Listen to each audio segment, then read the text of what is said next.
What if the most important age in human history is not missing because it was destroyed, but because it was never meant to be remembered? When we read the oldest Sumerian texts, we notice something unsettling. They speak confidently of kings, cities, laws, and gods, yet they hesitate, almost deliberately, when it comes to origins. Not myths, not floods, but something quieter. A before that is never described, a silence that feels intentional. Tonight, as you settle into rest, we'll move slowly through that silence together. Not to force answers, but to listen to what absence itself might be saying. This is a long journey, unfolding over many nights.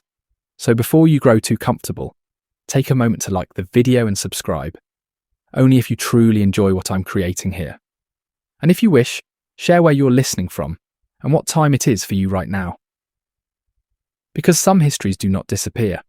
They simply wait beneath the surface for someone quiet enough to notice. The discomfort begins with a simple observation that scholars rarely linger on for too long. Sumerian civilization does not appear to grow. It appears to arrive. When the earliest cuneiform tablets emerge from the soil of southern Mesopotamia, they do not read like experiments. They read like continuations. Writing is already standardized. Mathematics already functions with abstract precision. Astronomical references already assume long-term observation. There is no childhood visible in the record, no stuttering phase where systems are clumsy, or ideas collapse under their own weight. Instead, everything seems to begin in mid-sentence. This alone would be unusual, but not alarming. Archaeology is full of missing steps. Time erodes evidence unevenly. Floodplains swallow wood and fibre. Clay survives while voices do not. Yet the Sumerian case feels different. The absence is not random, it is structured. The texts themselves acknowledge a before but refuse to describe it. They reference what existed earlier without naming it. They inherit without explaining. Consider the administrative tablets from Uruk, among the earliest written records we possess. They are not stories, they are lists of goods, labour, rations, transactions. They presuppose a bureaucratic mind already trained to think in abstractions. Someone has already decided that reality can be divided, counted, stored symbolically. That decision is enormous. It requires cultural rehearsal. And yet the rehearsal is nowhere to be found. What is more unsettling is how comfortable these texts are with continuity across catastrophe. Flood layers appear in the archaeological record, but the intellectual systems above and below them remain strangely aligned. Measurement units persist. Symbol forms evolve but do not restart. Mythological references speak of destruction, but administrative reality resumes almost seamlessly. It is as if something was lost materially but preserved conceptually. This raises a question that sits uncomfortably between disciplines. What if Sumer was not inventing civilization, but resuming it? The idea is not new, but it is often dismissed as romantic speculation. Still, the texts themselves invite the suspicion. The Sumerian king list, for example, does not begin modestly. It opens with kingship descending from heaven and assigns reigns that stretch for tens of thousands of years. Scholars usually interpret this as symbolic or mythic exaggeration, a way of asserting divine legitimacy. But that explanation does not address the deeper strangeness. Why anchor authority in an impossibly distant past at all? Why insist on continuity with something so clearly unreachable? Even more curious is what happens after the flood in these lists.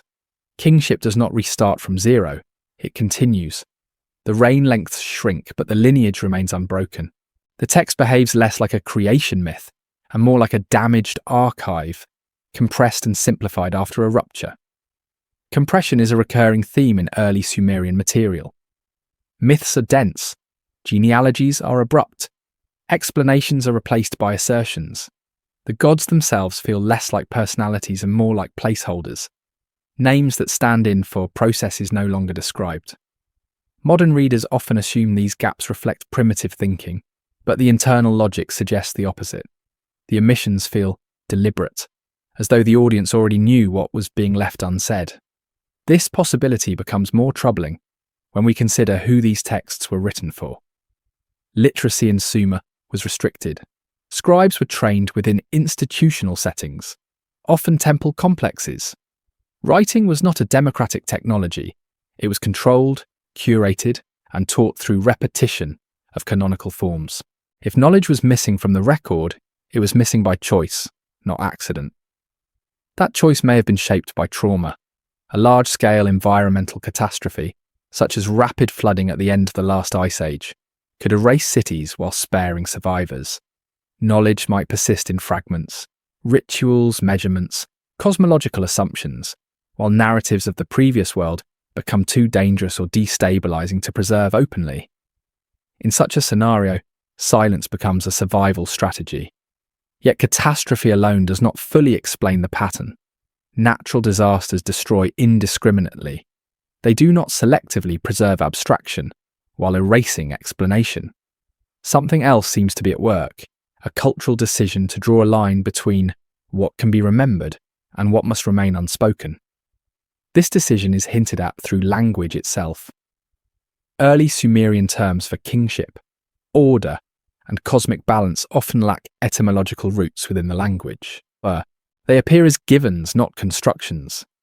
Linguists note that some core concepts resist decomposition, as though borrowed from an earlier linguistic layer now inaccessible. Language, like writing, seems inherited. At this point, the notion of a forgotten age stops sounding like fantasy and begins to resemble a methodological problem. Historians are trained to privilege what is written, but here writing may be the very mechanism of erasure. By formalizing memory into lists and rituals, Sumerian society may have preserved function while discarding context. What worked was kept. What destabilized was compressed into myth or silence. This reframes the role of mythology entirely. Rather than naive storytelling, myth becomes an encrypted archive. Not a record of gods walking the earth, but of systems once understood in technical or observational terms. Over time, as direct knowledge faded, symbolic language remained. What had once been instruction became allegory. The danger in this interpretation is obvious. It tempts us to project modern anxieties onto ancient people. Yet the alternative, that the world's first civilization simply appeared fully formed without precedent, demands an even greater suspension of disbelief. Between miracle and memory is the quieter option. As we move deeper into this investigation, the silence grows heavier, not because it offers answers, but because it behaves consistently. Everywhere we expect beginnings, we find continuations. Everywhere we look for invention, we find inheritance. And everywhere we search for explanation, we encounter ritual. If an earlier age existed, its greatest legacy may not be what it built, but what it chose not to pass down. And if that is true, then the oldest texts we possess are not windows into humanity's dawn, but carefully closed doors. The question that lingers now is not what Sumer forgot, but why remembering may have been considered more dangerous than forgetting. The tension deepens when we return to the documents that seem, at first glance, the most transparent. Lists are supposed to clarify, they organise, enumerate, and impose order on the world. Yet the lists left behind by early Sumerian scribes behave strangely. Instead of illuminating beginnings, they obscure them. Instead of anchoring history, they stretch it into impossible proportions, as if length itself were being used to mask something fragile. The Sumerian king list is often treated as a curiosity, a blend of myth and politics that can be safely filtered for usable data. Scholars extract the later dynasties, discard the earliest reigns as symbolic, and move on. But this act of trimming may itself repeat the original gesture of forgetting, because the list is not chaotic, it follows a logic, and that logic insists on continuity where rupture should be. The text does not say that kingship was invented, it says that kingship descended. This single verb alters the entire frame. Descent implies origin elsewhere, not metaphorically, but structurally. Something existed before cities, before temples, before writing, that already understood authority, succession, and order. The list treats this as obvious, requiring no explanation. Its audience was expected to accept the premise without question. The reign lengths assigned to the earliest kings are the most unsettling feature. Tens of thousands of years pass under single rulers. The usual explanation is symbolic exaggeration, a way of expressing greatness or divine favour. Yet symbolism does not require such numerical specificity. These are not rounded numbers. They are precise, divisible, internally consistent within a sexagesimal system. They behave like calculations, not poetry. This has led some researchers to suggest that the numbers encode something else: astronomical cycles, ritual calendars, or compressed chronologies. Others argue they are purely mythic, but both camps often overlook the same detail. The list is careful about transitions. After the flood, reign lengths shorten dramatically, yet the structure of kingship remains intact. Authority survives catastrophe. Memory is altered, not erased. If the flood is understood not only as a natural event but as a boundary between epistemic worlds, the list begins to read differently. The pre-flood section becomes less a fantasy and more a container for what cannot be spoken directly. Excessive time replaces description. Duration stands in for lost detail. Where explanation fails, length takes over. This pattern repeats beyond kingship. Early Sumerian genealogies often leap across generations with no commentary. Names appear without context, linked by implication rather than narrative. The effect is disorienting, as though pages have been removed, but the removal feels systematic. What remains is just enough to maintain legitimacy and continuity while withholding texture. One possibility is that these lists functioned as mnemonic anchors rather than records. They may have helped trained scribes orient themselves within a much larger body of knowledge that was transmitted orally or ritually. When that broader context was lost through disaster, migration, or deliberate suppression, the anchors remained, but their reference points vanished. What we read today may be the skeletal remains of a once-living system of memory. The training of scribes supports this idea. Education in Sumer was conservative by design.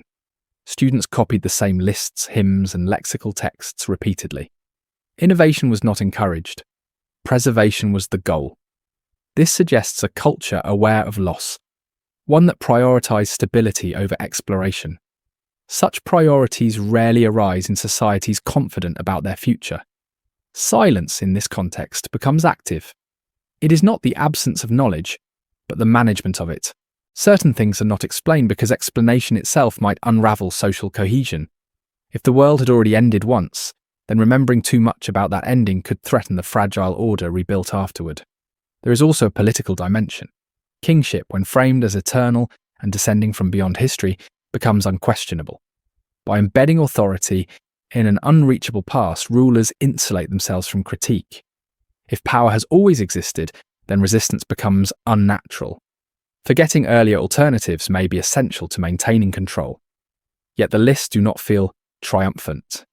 There is a melancholy embedded in their structure. They strain backward, reaching for something they can no longer articulate. The exaggerated reigns feel less like boasts and more like placeholders, marking territory where memory used to reside. The text gestures toward magnitude because it cannot recover substance. Archaeology complicates this further. Sites associated with early dynastic periods show signs of rebuilding atop earlier foundations. Urban layouts suggest planning traditions already refined. There is no architectural fumbling. Like writing and mathematics, construction appears inherited. The lists, then, may be doing more than legitimizing rule. They may be attempting to reconcile visible continuity with invisible origins. At this stage, the question is no longer whether the king list is factual. It is whether factuality is the wrong metric altogether. The list may not be lying, it may be speaking in the only language available after something fundamental was lost. Numbers become metaphors, names become shadows. Time stretches to fill the gaps where stories once lived. What remains unresolved is why this loss was never repaired, why later generations did not attempt to reconstruct the missing age more explicitly. The answer may lie in fear. Not fear of ignorance, but fear of remembrance. Some knowledge, once broken, may not be safe to restore. As the lists continue to circulate, copied faithfully across centuries, they preserve a paradox. They insist on an ancient continuity while refusing to reveal its content. They remember that there was a before, but they do not tell us what it was. And in doing so, they force us to confront a troubling possibility: that the earliest histories we possess are not records of beginnings, but monuments to something intentionally left behind. The silence has now taken on a shape. It is numerical. It is repetitive. and it is waiting to be noticed. The silence becomes more unsettling when we examine the tablets themselves, not for what they say, but for how they are assembled. Clay preserves mistakes. It hardens interruptions into permanence. When a scribe hesitates, scratches out a line, or leaves a gap, that hesitation survives for millennia. And within the earliest Sumerian tablets, hesitation is everywhere. Scholars often describe cuneiform as a triumph of early writing, but the physical reality of the tablets tells a quieter story. Lines break abruptly, columns stop without explanation, entire sections are missing, not because the clay shattered, but because nothing was written there at all. These are not accidents of preservation. They are editorial absences. In many administrative texts, the pattern is subtle. A list proceeds logically, item by item, then pauses. The next entry resumes as if nothing is missing, yet the numerical totals no longer align unless something unseen is assumed. Modern translators quietly correct for this. They restore balance through inference, but the original imbalance remains embedded in the clay, unresolved. More striking are the literary and ritual tablets. Some hymns begin in the middle of an invocation, using pronouns without antecedents. He who established order appears without introduction. That which was broken is referenced without explanation. The text assumes prior knowledge that the tablet itself refuses to supply. The result is a kind of negative space, where meaning depends on something absent. This has often been explained as oral tradition.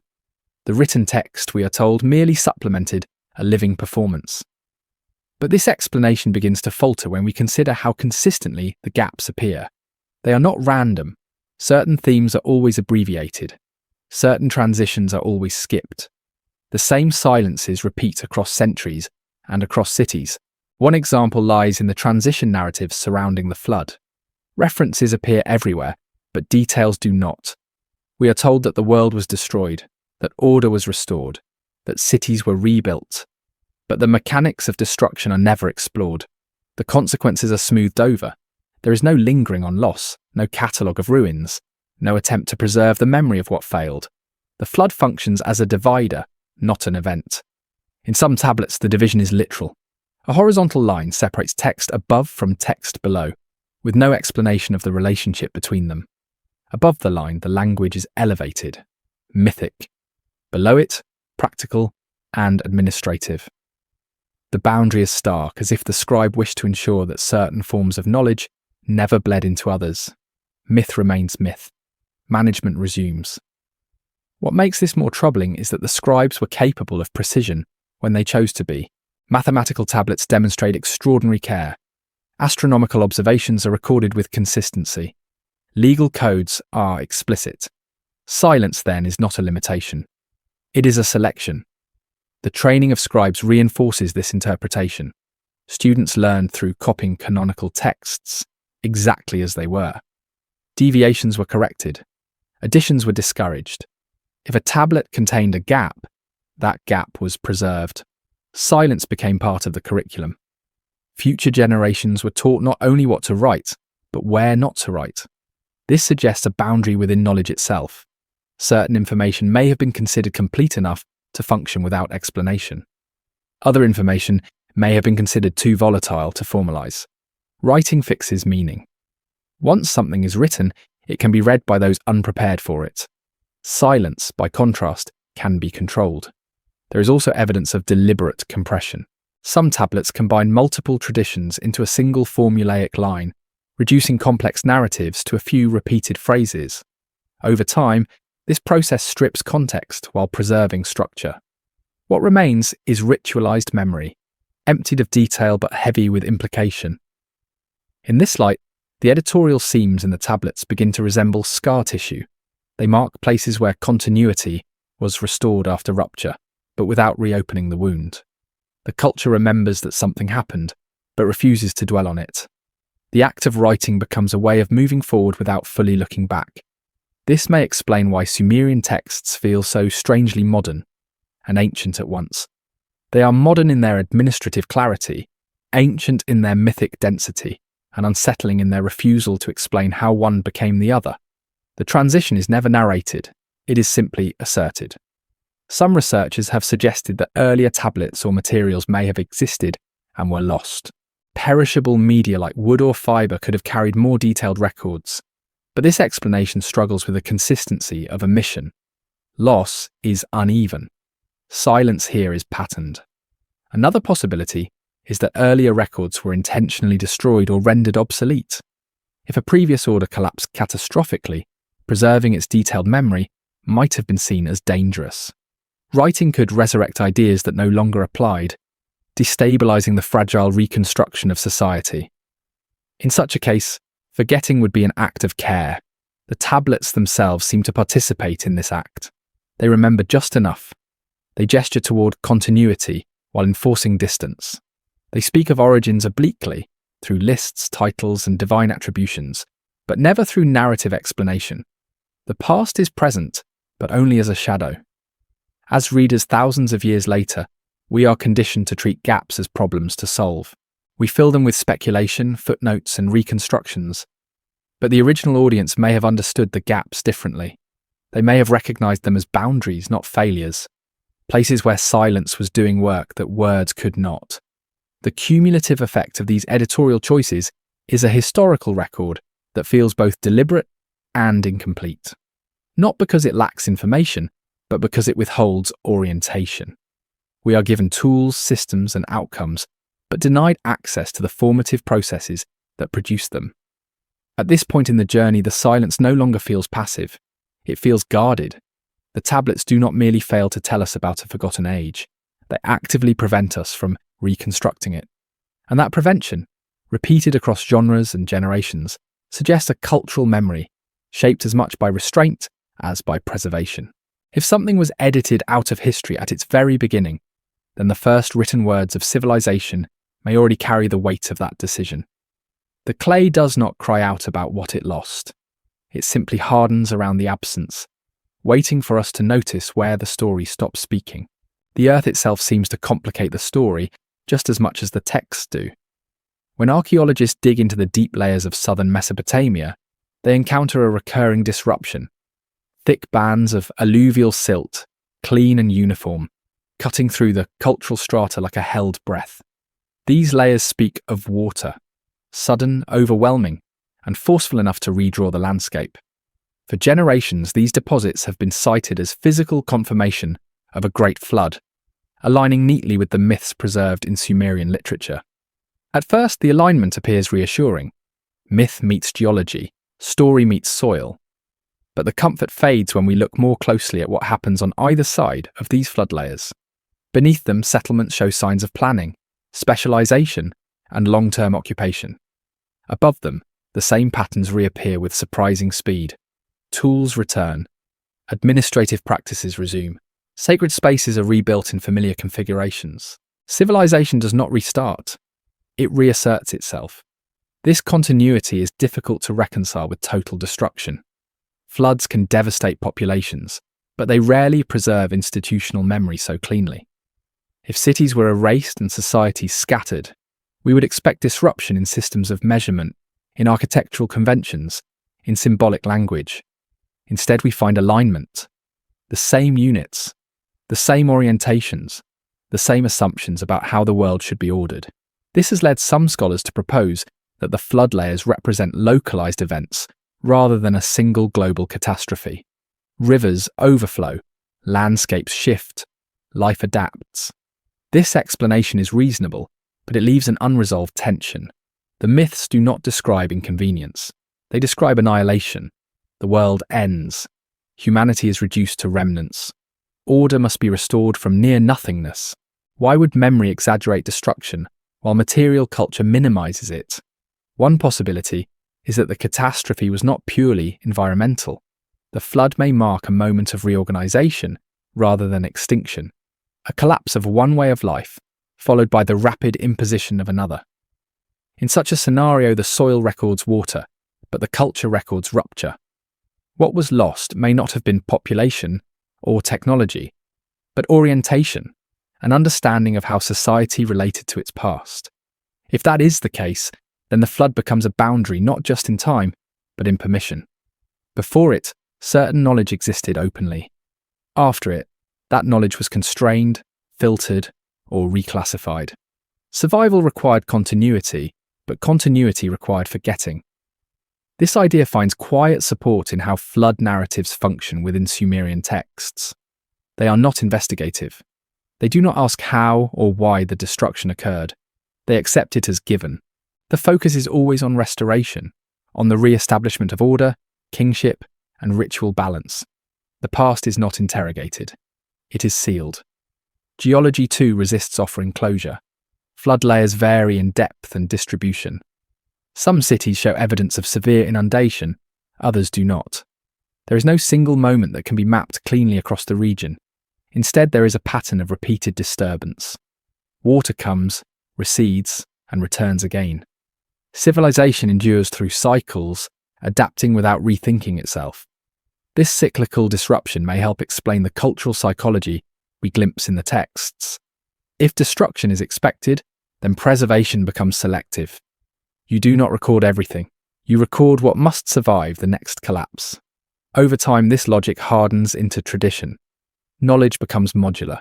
Systems are designed to be reactivated after interruption, even if their original context is gone. Seen this way, the flood layers are not evidence of a single lost age, but of repeated near losses. Each one trims memory further. Each one forces a choice about what is essential. Eventually, only the most abstract, most durable elements remain. Numbers, rituals, hierarchies, stories thin out, explanations dissolve, silence expands. There is also an emotional dimension to consider. Trauma does not always produce detailed recollection. Often, it produces compression. Events are remembered symbolically rather than narratively. The flood becomes a metaphor large enough to contain multiple catastrophes, folded into one overwhelming image. Over time, that image replaces specific memory. This may be why Sumerian flood stories feel both vivid and vague. The terror is clear, the mechanics are not. We know that something ended, but not how life was lived before it did. The past is framed as dangerous terrain, glimpsed only through mythic distance. Importantly, the flood does not erase authority. Kingship survives, the gods remain. Social order resumes its familiar shape. This suggests that power structures were not only resilient, but prioritized. Whatever was lost, it was not the framework of control. That framework may itself have been the vessel through which memory was managed. If an earlier age possessed different forms of organization, less hierarchical, less centralized, those forms may have been incompatible with post-catastrophe survival strategies. Forgetting them would not be accidental. It would be necessary. Stability would demand simplification. As we stand between soil and story, the flood becomes less a solution than a question. It explains disruption without explaining silence. It marks a boundary without illuminating what lies beyond it. The earth shows us that something happened, but refuses to tell us what it meant. What remains troubling is how quickly normalcy returns above the flood layers. Not just survival, but confidence. The culture does not hesitate. It does not experiment. It resumes. That resumption implies preparation, rehearsal, and memory carried through chaos. If so, then the flood did not erase civilization's foundation. It tested it. And what survived was not the full breadth of human experience, but a reduced core, functional, efficient, and increasingly detached from its origins. The deeper we dig, the clearer it becomes that catastrophe alone cannot explain the silence. The ground remembers water, the texts remember loss, but neither remembers the world that existed before the forgetting began. And that absence, suspended between myth and sediment, continues to press against the edges of what we think we know. The pattern grows more difficult to ignore when we turn our attention upward, toward the sky the Sumerians watched with such disciplined patience. Astronomy is often described as one of their great achievements, a natural outgrowth of agricultural necessity and priestly ritual. The stars guided calendars, festivals, and omens. This explanation is neat, functional, and incomplete. Because what appears in the earliest astronomical references is not the curiosity of beginners, but the confidence of inheritors. The night sky does not yield its patterns easily. To recognize cycles, to separate wandering lights from fixed ones, to assign meaning to their returns, requires long observation across generations. Errors must be corrected, hypotheses must fail. Yet in the Sumerian record, we do not see this process unfolding. We see its results. Planetary movements are already distinguished from stellar backgrounds. Lunar cycles are already mapped into ritual time. The heavens are already divided into meaningful zones, associated with gods whose names appear as labels rather than explanations. The sky is treated not as a mystery, but as a known system requiring maintenance. This is the same discomfort we encountered with writing and mathematics, now projected onto the cosmos. There is no astronomical childhood, no phase of misinterpretation preserved in the record, no discarded models. The sky arrives already organised. Some scholars suggest that earlier observational stages simply went unwritten. Oral tradition, they argue, carried knowledge until writing matured enough to receive it.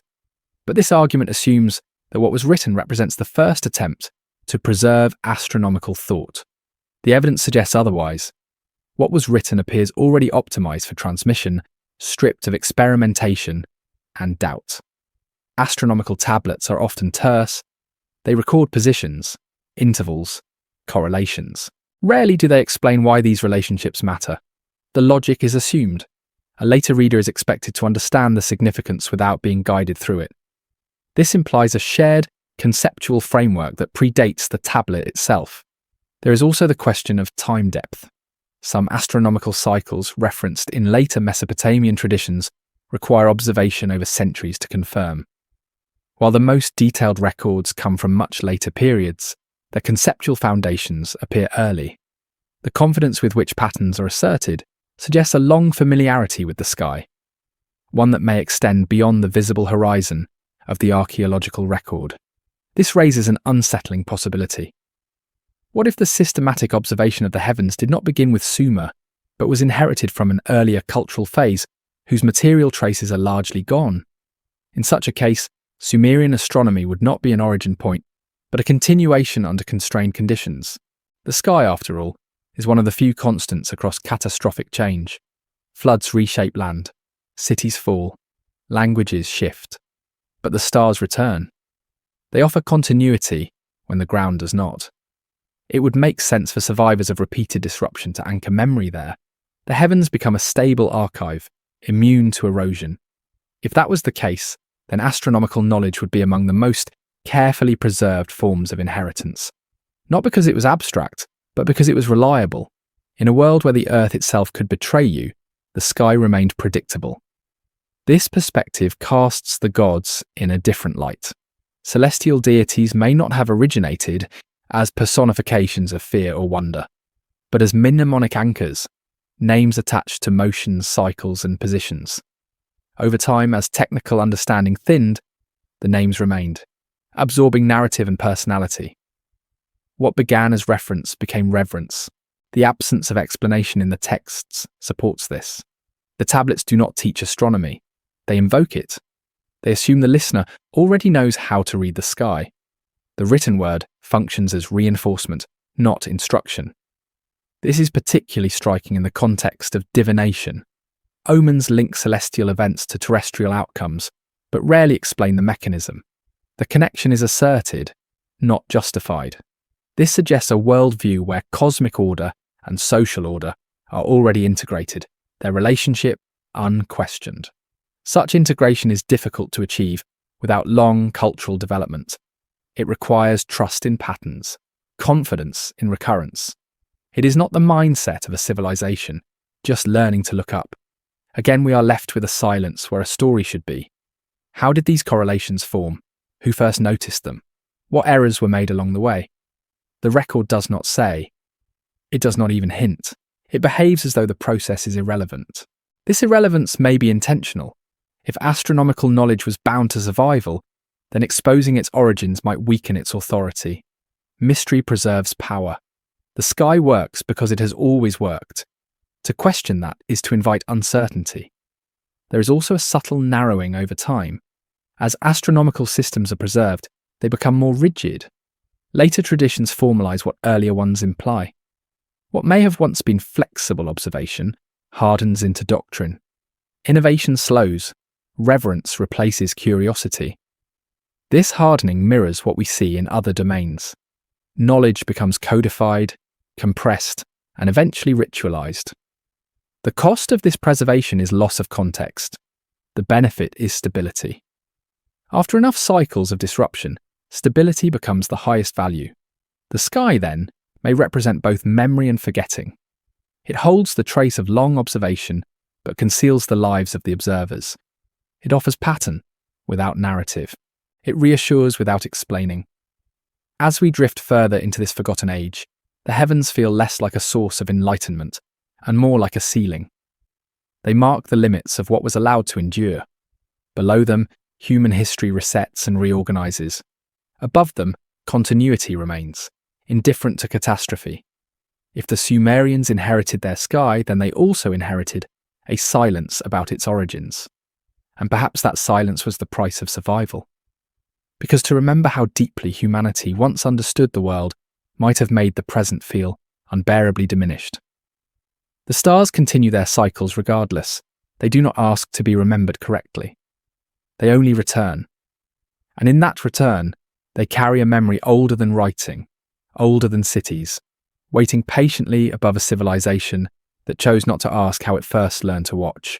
The same unease returns when we examine the language of numbers. Mathematics is often presented as the most neutral of human inventions, a response to practical needs like trade, land measurement, and construction. In Sumer, however, numbers do not feel improvised, they feel inherited. The system appears already shaped, already abstract, already capable of expressing ideas far beyond immediate necessity. The sexagesimal system, the base 60 structure that still defines our minutes and degrees, does not emerge gradually in the record. It is simply there. It organizes time, space, and quantity, with a flexibility that suggests long familiarity. Base 60 is not intuitive.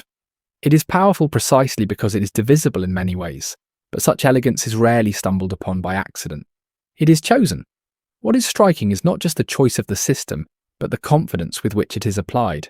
Early mathematical tablets show an understanding of multiplication, division, reciprocals, and geometric relationships. Problems are posed and solved as if the underlying logic is already second nature. There is no sense of discovery, only execution. As with writing and astronomy, the record does not preserve the struggle of invention. There are no false starts, no abandoned numerical models, no debates about representation. Mathematics arrives fully clothed, ready to govern reality. Some historians argue that this sophistication is the result of cumulative problem-solving driven by bureaucracy. Accounting demands precision. Architecture demands measurement. Over time, complexity grows. This explanation works in theory, but it fails to account for the compression we see in the texts. The earliest examples already contain the most abstract elements. Practical arithmetic does not precede theory, it accompanies it. Geometric understanding is particularly revealing. Tablets demonstrate knowledge of area calculation for complex shapes, including triangles and trapezoids. These are not trivial skills. They require conceptualization of space independent of immediate sensory experience. Someone had already learned to think about land as an abstract plane, not just as lived terrain. Even more unsettling is the presence of problem texts that seem detached from any practical application. Some exercises exist purely to demonstrate relationships between numbers. They feel pedagogical but not experimental. The student is not discovering mathematics, the student is being inducted into it. This suggests a prior pedagogical tradition, one that shaped how mathematics was understood before it was ever written down. The tablets preserve the curriculum, not its origin. As with scribal education more broadly, repetition replaces explanation. Mastery is achieved through imitation, not inquiry. Why would inquiry be absent? One possibility is that the foundational logic of the system was no longer open to debate. It had been settled elsewhere earlier, perhaps under conditions we no longer recognize. Once transplanted into a new world, after disruption, the system's authority would depend on its perceived timelessness. Questioning its origins might weaken its usefulness. There is also a psychological dimension. Numbers are comforting after chaos. They impose order where the environment has proven unreliable. A flood can erase boundaries, but a number remains stable. If a society had experienced repeated loss, numerical abstraction would become a form of refuge. This may explain why mathematics in Sumer is so closely tied to administration and ritual. Numbers do not merely count goods, they structure obligation, labour, and time itself. Calendars regulate festivals. Measurements define sacred space. The numerical world becomes the backbone of social reality. Yet the deeper logic remains unexplained. Why base 60? Why these particular conventions? The tablets do not say. They assume compliance, not comprehension. Knowledge is treated as something to be applied, not interrogated. This mirrors a broader pattern. Where we expect origins, we find authority. Where we expect explanation, we find instruction. The mathematics does not invite curiosity. It demands obedience. Some researchers have pointed out that base 60 is well suited for astronomical calculation, suggesting a link between sky watching and numerical abstraction. If astronomical knowledge predates Sumerian writing, then mathematics may have developed in tandem with it, forming a unified system long before it was fixed in clay. Writing would then function as preservation, not creation. If so, then the absence of mathematical origins is not an oversight. It is a consequence of transmission across rupture. The system survives because it works, not because it is understood in its entirety. Over time, the reasons for its structure fade, leaving only practice. This loss of context may have been gradual or sudden. Either way, the result is the same.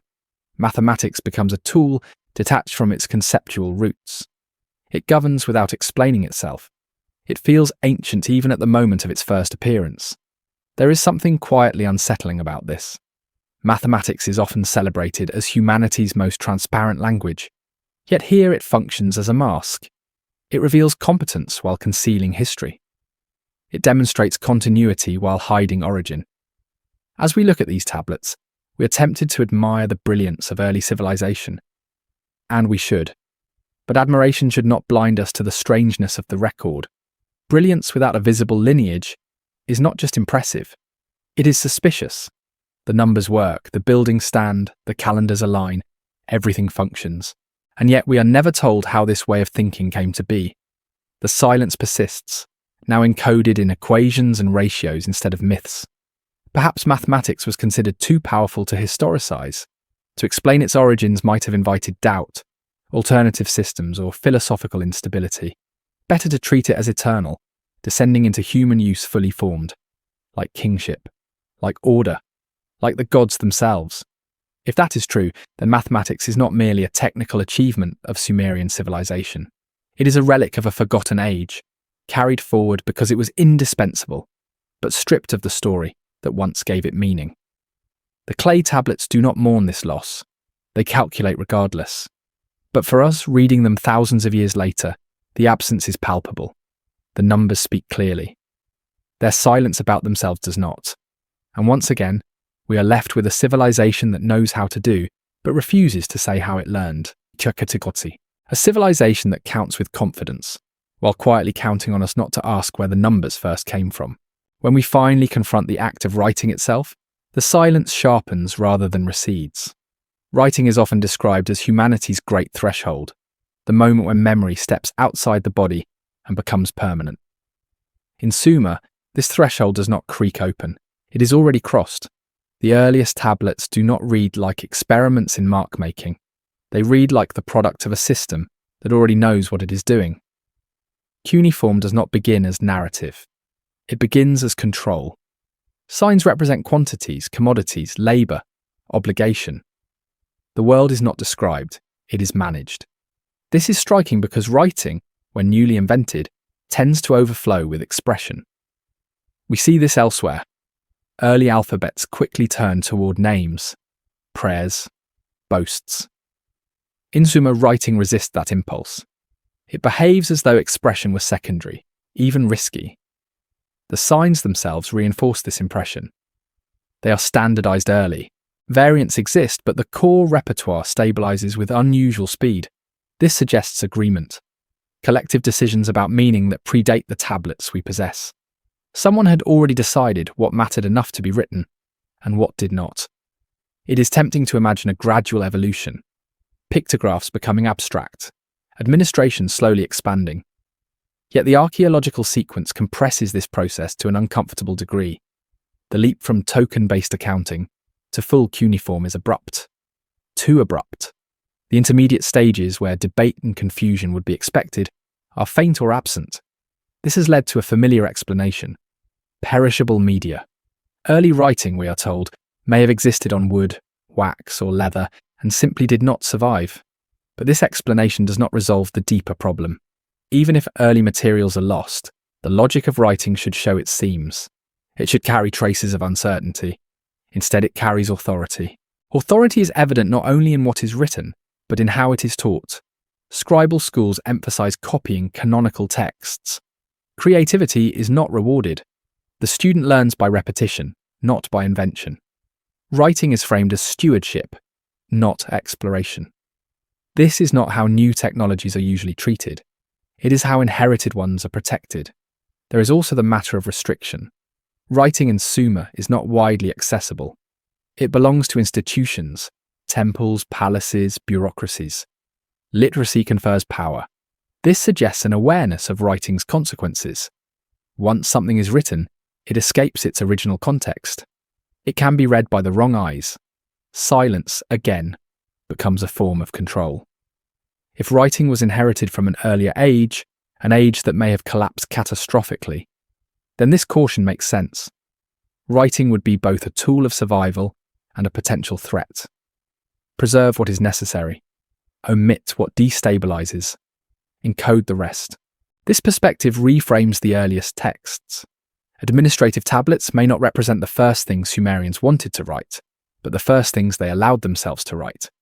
Narrative, philosophy, and reflection come later, after the system has proven stable. Even then, myth dominates over history. The past is told through gods and symbols, not through human testimony. Consider how rarely early texts speak in the first person. The voice of the individual is almost absent. Writing speaks as the institution, not the human. This depersonalization may reflect more than social hierarchy. It may reflect caution. Personal memory is volatile. Institutional memory can be curated. There is also the curious absence of writing about writing. We are not told how cuneiform was invented, who devised it, or why. Later cultures mythologize their scripts, attributing them to gods or culture heroes. Sumer remains largely silent. Writing simply exists, as though explanation were unnecessary or inappropriate. This silence mirrors what we have already seen in kingship, astronomy, and mathematics. Core systems appear fully formed, wrapped in myth or authority, and protected from scrutiny. Writing is no exception. It does not narrate its own birth because that birth may not belong to the world it serves. If an earlier civilization had already crossed the threshold of writing, then Sumerian cuneiform might represent a re-implementation rather than an invention. A simplified, resilient version designed to survive instability. Clay, after all, is durable. It survives fire and flood better than wood or fibre. Choosing clay may itself be an adaptation to a world where loss was expected. In that light, the earliest tablets become artifacts of caution. They record what must endure if everything else fails. They are not expressions of curiosity, but anchors against forgetting. Writing becomes an emergency technology, not a creative one. This also explains the emotional tone of the texts. They feel restrained. Even when myths grow elaborate, they circle around events rather than inhabiting them. Trauma, when recorded, is often flattened into formula. The flood happens. Order is restored. Details dissolve. There is a cost to this restraint. By limiting what writing can carry, Sumerian culture ensures stability at the expense of depth. The future inherits systems without stories, functions without context. Over generations, this loss becomes invisible. What remains feels eternal. As modern readers, we often celebrate writing as the antidote to forgetting. In Sumer, writing may have been a way of forgetting safely. By fixing certain elements and excluding others, the culture could move forward without reopening wounds it no longer knew how to heal. This possibility complicates the triumphal narrative of civilization's rise. Writing does not simply illuminate the past. It casts shadows. It decides what deserves permanence and what must fade. In Sumer, those decisions appear early and decisively. By the time writing becomes expressive, the formative silence is already locked in. The script can describe gods, laws, and rituals, but not its own genesis. The clay remembers transactions and offerings, but not the moment when humans first trusted marks to hold meaning. And so we find ourselves holding the earliest written words of civilization, only to realize that they are already edited. They speak from within a boundary that has been carefully drawn. They preserve continuity while concealing origin. If there was a forgotten age before Sumer, then writing may be its most paradoxical legacy. Not a bridge back to that world, but a gate that closed behind it. Durable, precise, and resolutely quiet about what came before. The silence, now inscribed in clay, does not feel accidental. It feels like a choice made long ago by people who understood that some knowledge, once written, can never be contained again. And so they wrote carefully, leaving us with a record that speaks clearly, except where it matters most. Myth is often treated as the place where reason ends, where explanation dissolves into story. Yet within the Sumerian world, myth does not feel like excess imagination. It feels economical, dense, compressed, as though it were carrying more than it is willing to unfold. When we read the great narratives, the creation accounts, the descent stories, the flood traditions, we encounter a peculiar restraint. Events of cosmic importance are narrated briefly. Transformations occur without process. Decisions are announced without debate. Gods act, worlds change, and the text moves on. The effect is not dramatic expansion, but reduction. This is unusual. In cultures inventing myth from scratch, stories tend to multiply. Details accumulate. Characters speak at length. In Sumerian myth, by contrast, language tightens. The narrative behaves as though it was summarizing something already known, or perhaps something no longer safe to describe in full. One of the most striking features is the way myth handles technology and order. Agriculture, writing, kingship, and law are not discovered through trial. They are bestowed. Knowledge arrives complete, often through divine mediation. The human role is not to invent, but to receive and maintain. This framing subtly removes human agency from the deepest layers of cultural memory. On the surface, this appears to elevate the gods, but beneath that elevation lies a displacement. If knowledge comes from beyond, then its human origins do not need to be remembered. Myth becomes a way of preserving function while dissolving authorship. This displacement is consistent across narratives. Tools, crafts, and social structures appear without developmental arcs. There is no story of learning how to farm, how to measure, how to organize labor. These capacities are assumed. They belong to the world as it is, not as it became. Such assumptions make sense if myth is operating as a compression algorithm. Faced with the loss of detailed memory, the culture preserves outcomes rather than processes. What matters is that order exists, not how it was achieved. Over time, the compressed form becomes authoritative. The expanded version disappears. Compression also explains the symbolic density of Sumerian gods. Deities often embody multiple domains, astronomical, social, natural, without clear boundaries. They feel less like personalities and more like containers. Names hold together clusters of meaning that were once articulated separately. As memory thins, these containers grow heavier. They absorb narrative, ritual, and explanation. Eventually, they are mistaken for origins rather than placeholders. What began as reference becomes belief. This process is visible in how myths are reused. The same narrative structures appear across different contexts, slightly altered but recognizably related. Rather than innovation, we see recombination. Old elements are rearranged to address new concerns. The mythic system is flexible, but not generative in the way a living tradition might be. The flood narrative offers a clear example. It appears in multiple forms, each emphasizing survival, restoration, and divine decision. Yet none linger on the world before the flood. That world is acknowledged only to be erased. The story's emotional center is not loss but continuity. Someone survives, order returns. The lesson is stability, not mourning. This emotional restraint is telling.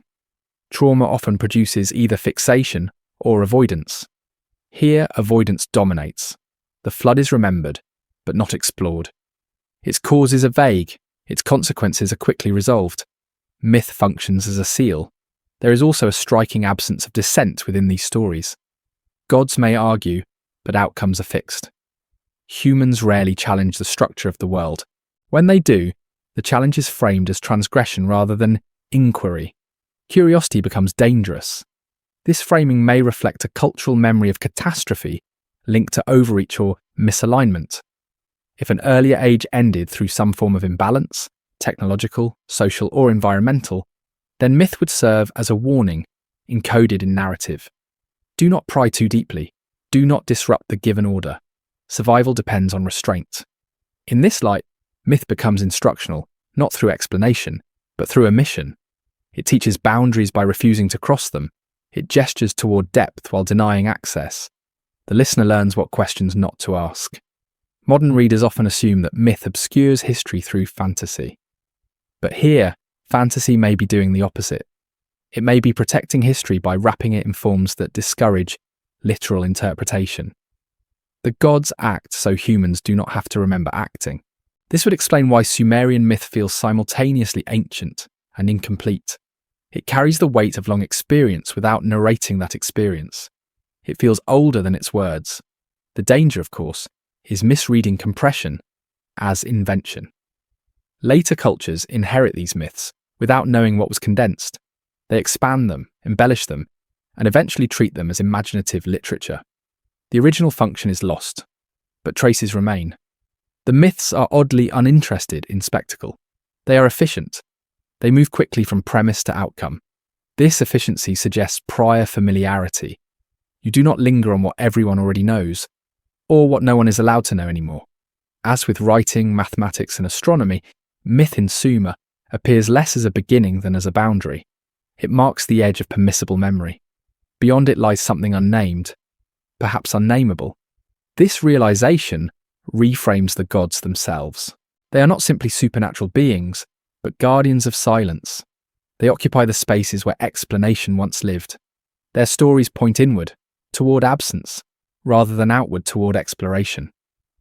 If there was a forgotten age, then myth may be its most enduring artifact, not because it preserves details, but because it preserves the shape of forgetting. It remembers that something was there and that it was powerful enough to require containment. As we continue forward, the silence no longer feels empty, it feels structured, layered, and intentional. Myth does not fill the gaps left by history. It defines them. And perhaps that is its deepest function. Not to tell us what happened, but to ensure that whatever happened remains safely out of reach, folded into story, guarded by gods, and carried forward as a warning disguised as a tale. The words endure, the meanings shift, the silence remains. At a certain point, the gods themselves begin to feel less like characters and more like scaffolding. They occupy the texts everywhere, yet they rarely behave like beings with inner lives. Their emotions are brief, their motivations are asserted, not explored. They do not grow, learn, or doubt. Instead, they function. They authorize, regulate, punish, restore. This functional quality is easy to overlook because mythology trains us to expect personality. But when we slow down and listen carefully, the Sumerian gods feel strangely empty at the center. They are invoked constantly, yet explained almost never. Their names circulate like technical terms, standing in for forces or principles that are no longer articulated directly. Take the structure of divine hierarchy. It is orderly, stable, and resistant to change. Roles are assigned. Domains are fixed. Conflict occurs, but resolution always returns to the same configuration. This is not the chaos of imagination. It is the maintenance of a system. The gods, in this sense, resemble administrative offices more than mythic heroes. Each one governs a category: sky, earth, water, fertility, law, kingship. These categories mirror the organizational needs of society itself. What cannot be openly discussed as a human construction is reframed as divine order. This reframing performs a subtle act of displacement. By relocating authority outside the human realm, responsibility for the structure of the world is removed from historical actors. No one decided this arrangement. It has always been so. And because it has always been so, it cannot be questioned. Such a move would be especially useful after collapse. If an earlier age ended in failure, through mismanagement, imbalance, or overreach, then preserving memory of human agency might be dangerous. Better to transfer that agency upward. Let the gods carry the weight of decision. Let humans inherit obligation without authorship.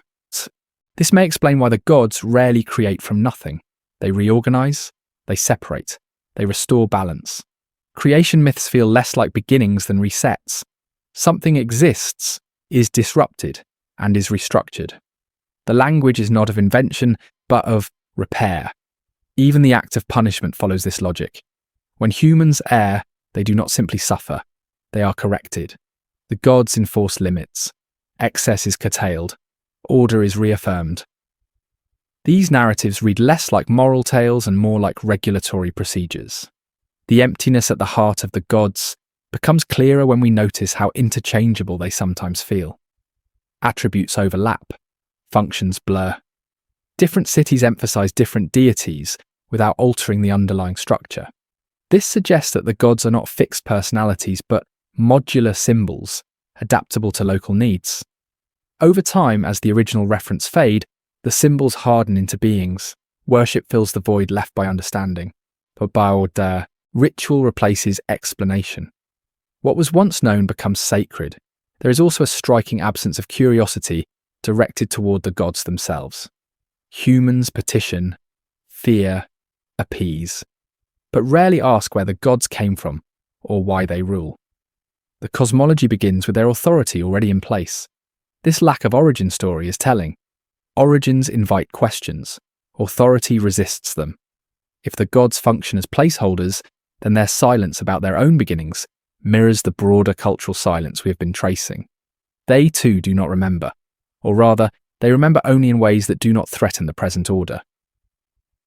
This interpretation casts mythological obedience in a different light. Submission is not simply religious devotion. It is a social technology for stabilizing memory.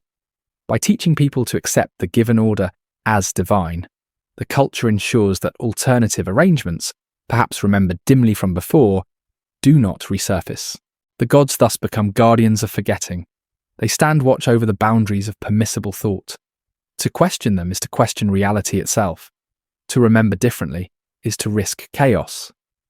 There is a quiet tragedy in this arrangement. If an earlier age possessed a different relationship to knowledge, more exploratory, more integrated, then its loss would leave behind not only material ruins, but epistemic wounds. The gods seal those wounds by forbidding return. This may be why the gods often appear indifferent to human suffering. They are not there to comfort. They are there to maintain structure. Compassion would require engagement with the human condition in all its variability. Structure demands distance. As centuries pass, later cultures inherit these gods and fill them with new stories. Personality grows. Drama expands. But the core remains unchanged. Authority without origin. Power without explanation. For modern readers, this creates a strange dissonance. We encounter gods everywhere, yet feel we never quite meet them. They are present but hollow. Powerful but distant. Their true function lies not in their actions, but in what they prevent us from asking. What if the gods were never meant to be understood as beings at all? What if they were always interfaces, ways of interacting with forces, systems, and memories that could no longer be spoken directly? In that case, belief would be less about faith and more about compliance. This does not diminish the emotional reality of ancient worship. Fear, hope, devotion, all were real. But the framework that shaped those emotions may have been designed to protect society from something it had already lost. The forgotten age, if it existed, may not have vanished completely. Its traces may persist as tensions within myth, moments where the gods feel too abstract, too functional, too empty. These are not flaws, they are fingerprints. As we move deeper into the record, the silence no longer feels like a gap waiting to be filled. It feels like a presence. The gods occupy it, standing where explanations once lived. They are not the answer to the mystery. They are the mechanism by which the mystery is preserved. And so the question shifts again. Not whether the gods were real, but what reality they were designed to replace.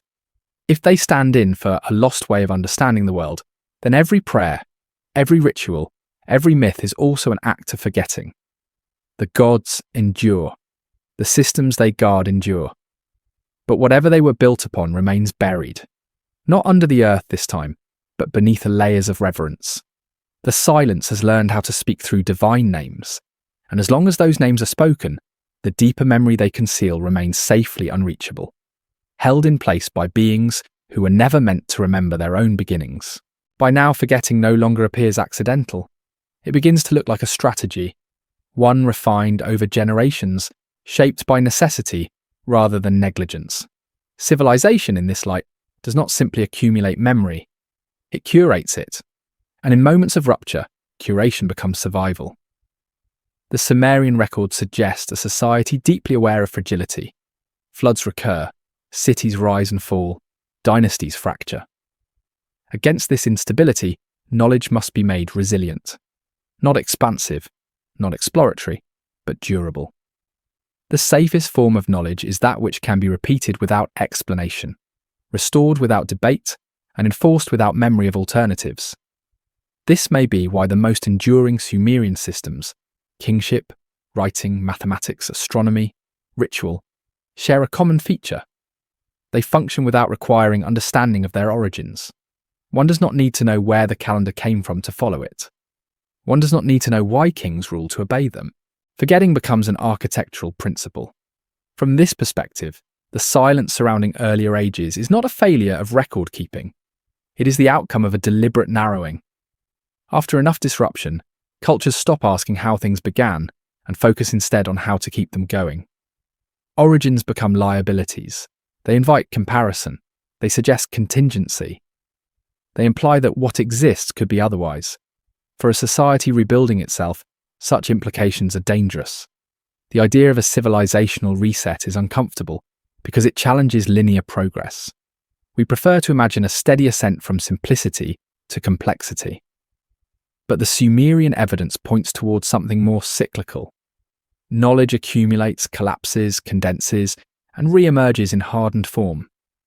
Each cycle leaves behind less context and more structure. In this process, forgetting is not passive erosion. It is active selection. What survives is what can be transmitted through catastrophe. What does not survive may be too complex, too localized, or too dependent on stable conditions. Over time, the surviving knowledge begins to look foundational, even if it is only residual. This reframes the idea of a first civilization. Sumer may not have been first in an absolute sense, but first after a threshold, first to formalize memory under conditions of repeated loss. Its achievement lies not in invention, but in stabilization. Stabilization, however, has a cost. When systems are preserved without their histories, they become opaque.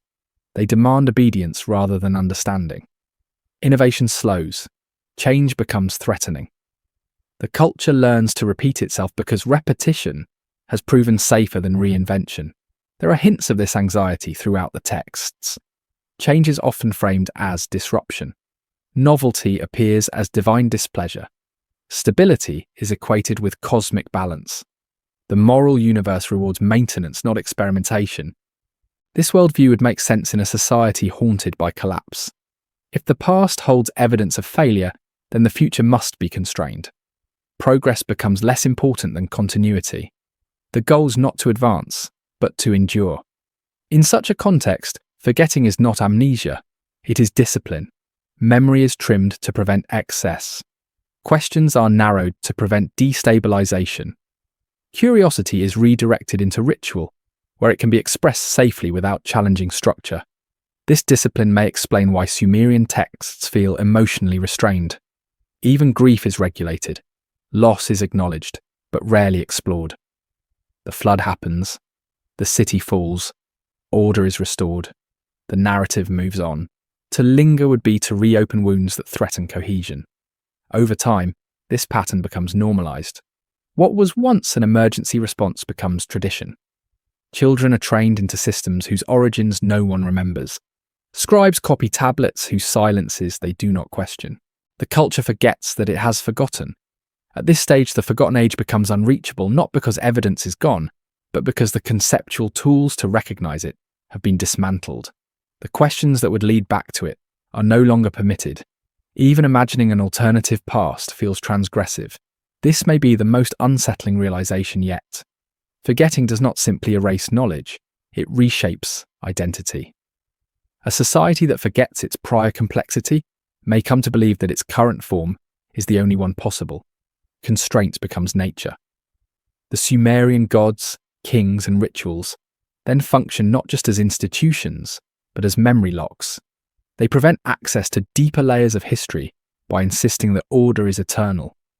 To question that eternity is to question reality itself. If there was a time before this order, before kingship descended, before the calendar hardened, before myth compressed memory, then it exists now only as pressure within the system. A tension, a silence that feels heavier the more closely one listens. Modern archaeology tries to resolve this tension by filling gaps with data. New sites are excavated, dates are refined, but data alone cannot restore lost context. It can show us what existed, not how it was understood. An understanding is what appears to have been deliberately abandoned. This does not mean the forgotten age was superior. It may have been unsustainable. It may have failed catastrophically. Forgetting it may have been necessary, but necessity does not erase consequence. The consequence is a civilization built on durable systems that no longer know why they exist. As listeners, we are drawn to origins because they promise clarity. But what if clarity itself was the casualty of survival? What if the price of continuity was opacity? The Sumerian world does not answer these questions. It does not need to. It functions. It endures. It leaves behind enough structure for us to reconstruct its surface, but not enough depth to understand its foundations. And so we find ourselves confronting a paradox. The first written civilization may also be the first to institutionalize forgetting. Not as failure, but as design. If that is true, then the silence we have been tracing is not an absence waiting to be filled. It is a boundary carefully maintained. A reminder that some histories are not lost because they were weak, but because remembering them would have made the present impossible to sustain. The reset, then, was not just environmental or political. It was cognitive, a narrowing of what humanity allowed itself to know. And somewhere beyond that narrowing, an earlier age remains, unrecorded, unnamed and unreachable. Not because it left no trace, but because the world that followed learned how to survive without remembering it.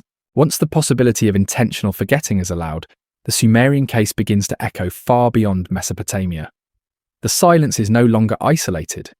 It resonates. When we look outward, toward other early centres of civilization, we begin to notice similar absences, similar compressions, similar refusals to explain beginnings. Different landscapes, different languages, yet a shared reluctance to remember too much. In Egypt, monumental architecture appears with astonishing confidence. Stone is cut, transported, and aligned with precision from the earliest dynastic periods. The canon of proportion arrives already standardized. Religious symbolism feels mature, layered, and internally consistent. As in Sumer, there is no visible apprenticeship phase, no period where the culture is visibly learning how to build, how to measure, how to align the heavens with the earth. The silence repeats. The Indus Valley presents an even stranger case. Urban planning emerges fully realized. Streets are gridded. Drainage systems function with engineering discipline. Standardized brick ratios persist across vast distances. Yet writing remains undeciphered. An historical narrative is almost entirely absent. It is as if the civilization deliberately avoided telling its own story, leaving behind structure without voice. In Anatolia and the Levant, early ritual centers appear before large-scale agriculture is firmly established. Stone circles are erected. Symbolic carvings proliferate. Coordination and planning precede what we would expect from the economic base alone.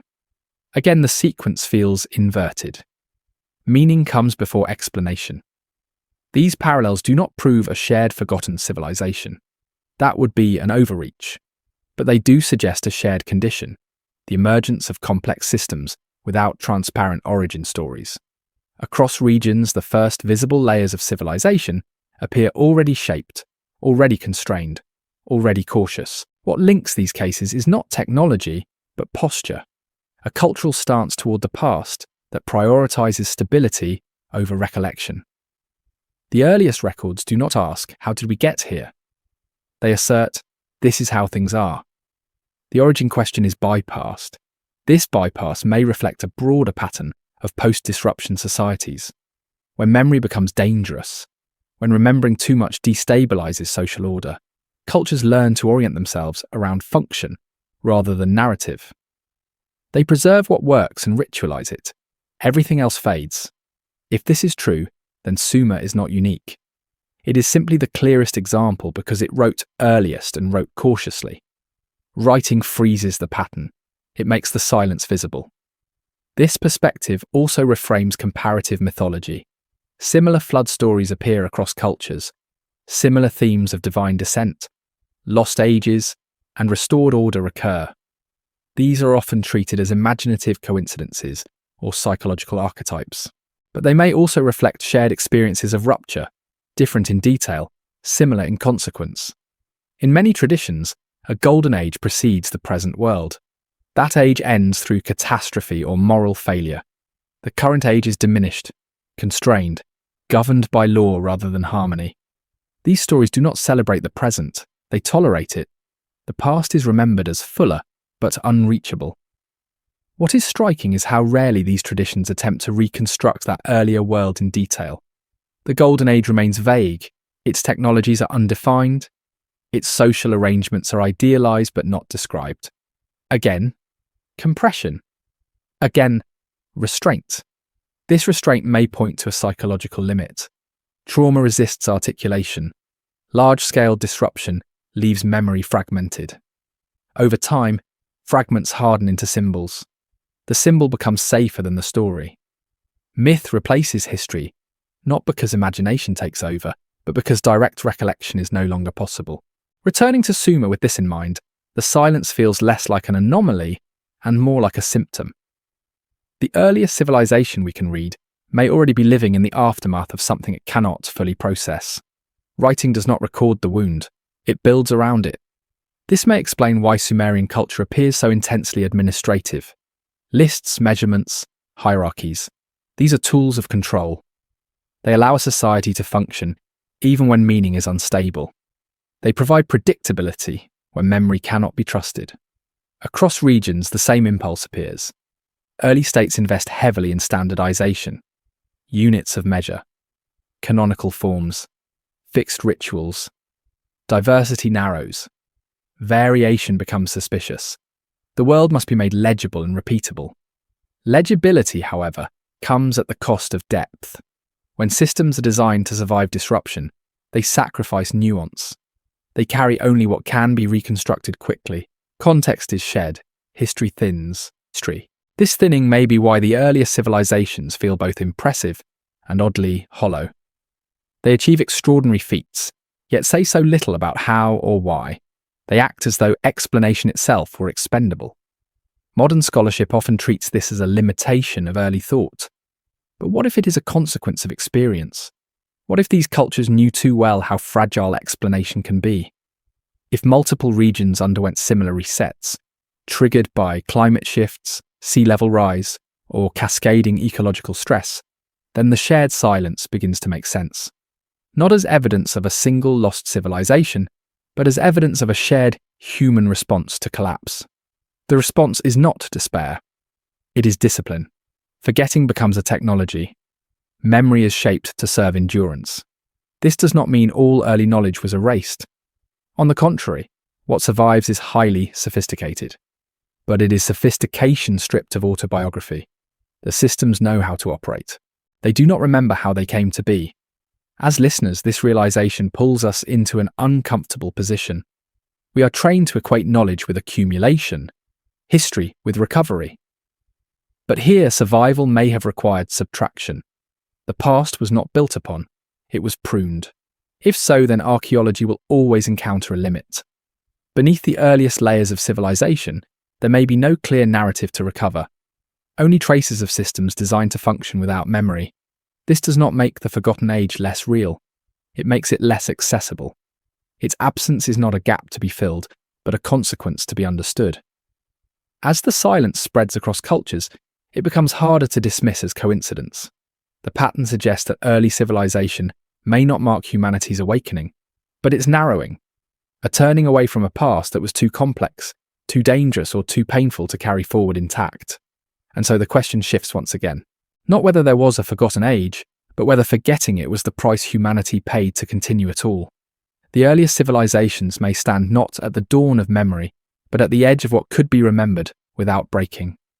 And beyond that edge, the silence deepens, shared, deliberate, and still intact, waiting beneath the foundations of the world we inherited. By the time we reach this point, catastrophe alone no longer feels sufficient as an explanation. Floods can erase buildings and scatter people, but they do not, by themselves, produce uniform silence. What we see in the Sumerian record is not just loss, but order emerging immediately after loss, order that appears already disciplined, already constrained, already selective about what it will carry forward. This is where forgetting begins to resemble a function rather than a failure. After any large-scale collapse, survival favours those who can organise. Not those who remember the most, but those who can decide what is essential. In early Mesopotamia, this role fell to institutions that could endure disruption, temples, palaces, and the scribal apparatus that served them.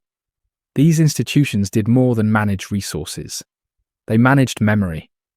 Writing, when it appears, does not document catastrophe. It documents recovery. Grain is counted. Labour is assigned. Offerings are recorded.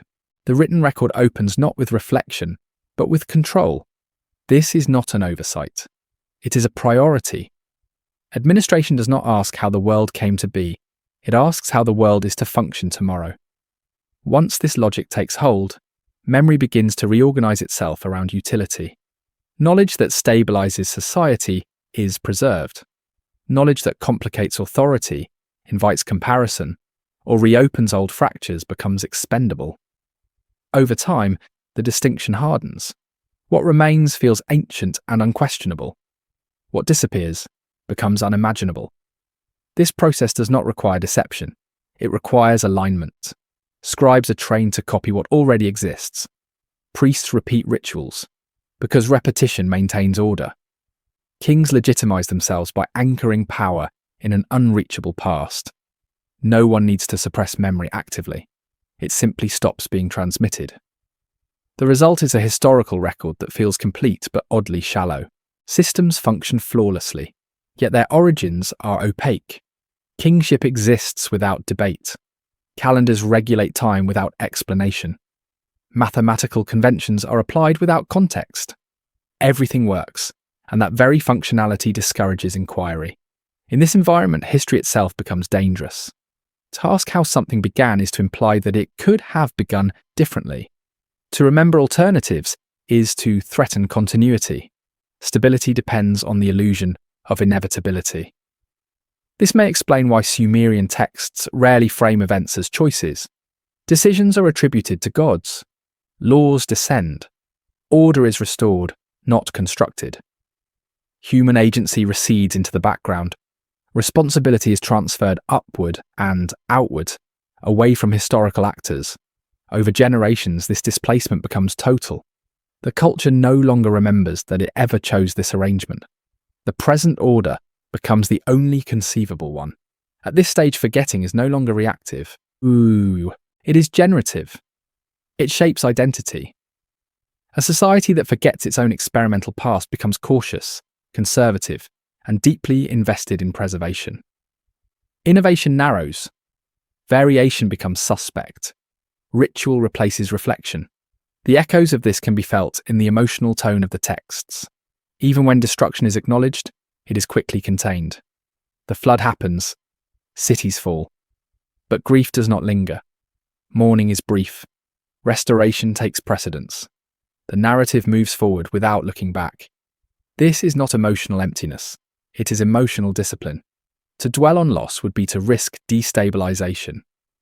The culture learns to regulate not only memory, but feeling. Seen this way, the silence surrounding earlier ages is not mysterious. It is structural. It is the predictable outcome of rebuilding under pressure, where survival demands coherence above all else. Complexity is trimmed, ambiguity is flattened. The past is simplified until it no longer threatens the present. What survives is a reduced core of civilization, functional, durable, and increasingly abstract. Over time, this core is mistaken for origin. Because nothing else remains, it becomes the beginning by default. This misrecognition has consequences.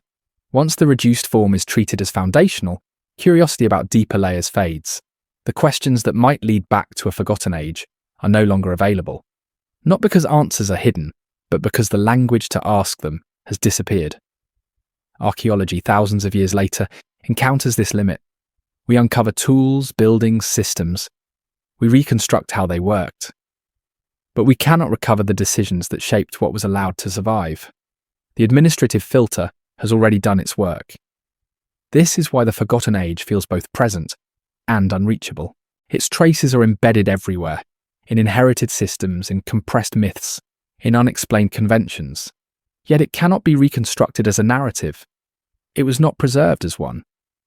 The unsettling implication is that early civilization may represent not an expansion of human possibility, but a contraction, a narrowing of what could be remembered safely, a shift from exploration to endurance. This does not mean the forgotten age was utopian or superior. It may have failed catastrophically. It may have been unsustainable. Forgetting it may have been necessary. But necessity does not erase loss. It only makes loss invisible. By the time writing appears, the forgetting is already complete. Clay tablets do not record the erasure. They presuppose it.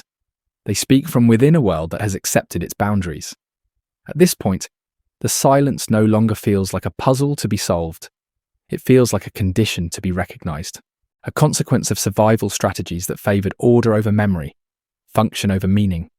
The forgotten age, then, may not lie buried beneath the soil, waiting for discovery. It may lie behind the systems themselves, in everything they no longer explain. And the most difficult realization of all may be this, that civilization did not simply lose its deepest memories. It learned how to live without them, and in doing so, ensured that whatever came before would remain forever beyond reach. Not destroyed, but quietly and efficiently left behind. As the layers accumulate, a quieter tension begins to surface.